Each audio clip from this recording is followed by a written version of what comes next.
போலீசாரால் கையும் களவுமாக கைது செய்யப்பட்டிருக்கும் இவர்கள்தான் நிற்கக்கூட முடியாத இந்த மூதாட்டியை கட்டி போட்டு கொள்ளையடித்த ராபரி கும்பல்.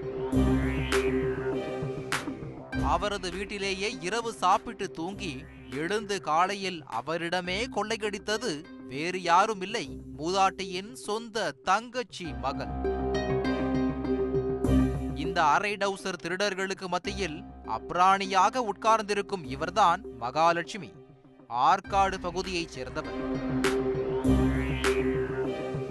இவரது பெரியம்மாவான மல்லிகா சென்னை ஆவடி அருகே உள்ள திருநின்ற ஊரில் வசித்து வருகிறார்.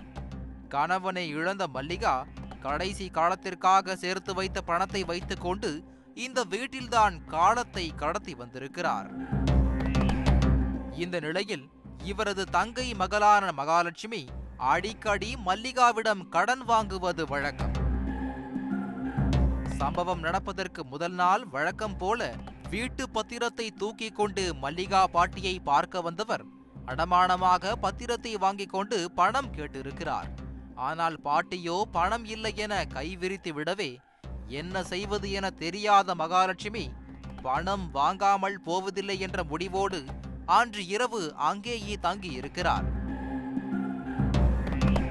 மறுநாள் காலையில் மல்லிகா கழுத்தில் அணிந்திருந்த நகைகளை அடகு வைத்து பணம் கொடுக்குமாறு கேட்டிருக்கிறார் மகாலட்சுமி. ஆனால் மல்லிகாவோ அதெல்லாம் முடியாது, முதலில் வீட்டை விட்டு கிளம்பு என கரார் காட்டியிருக்கிறார். உடனே மகாலட்சுமி யாருக்கோ போன் செய்ய அடுத்த நிமிடமே அவரது வீட்டிற்குள் 3 பேர் நுழைந்திருக்கிறார்கள். வந்த வேகத்தில் 4 பேரும் சேர்ந்து மல்லிகாவின் கை கால்களை துணியால் கட்டி வாயை அடைத்து அவர் அணிந்திருந்த நகைகள் மொத்தத்தையும் கலட்டி கொண்டு சிட்டாக பறந்திருக்கிறார்கள். சிறிது நேரம் கழித்து மல்லிகாவின் வீட்டை எட்டி பார்த்த அக்கம் பக்கத்தினர் அவரை பத்திரமாக மீட்டிருக்கிறார்கள். இது குறித்து காவல் நிலையத்தில் புகார் கொடுக்க செல்போன் சிக்னலை டிராக் செய்த போலீசார் காஞ்சிபுரத்தில் சுற்றி கொண்டிருந்த களவாணி கும்பலை கையும் களவுமாக தட்டி தூக்கி வந்திருக்கிறார்கள். அவர்களிடம் நடத்திய விசாரணையில்தான் மகாலட்சுமி தனது கள்ள காதலுக்காக பெரியம்மாவிடம் ஆட்டையை போட்ட உண்மை வெளிவந்திருக்கிறது.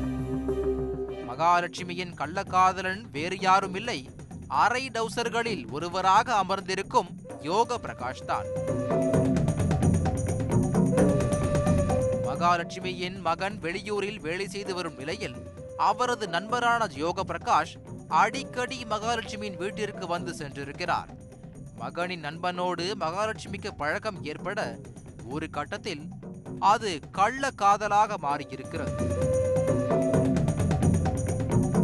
இந்த நிலையில்தான் யோக பிரகாஷ் புதிதாக தொழில் தொடங்க போவதாகவும் அதற்கு பணம் இல்லாமல் கஷ்டப்படுவதாகவும் மகாலட்சுமியிடம் கண்ணை கசக்க அவரோ பெரியம்மாவான மல்லிகாவிடம் கொள்ளையடித்திருக்கிறார்.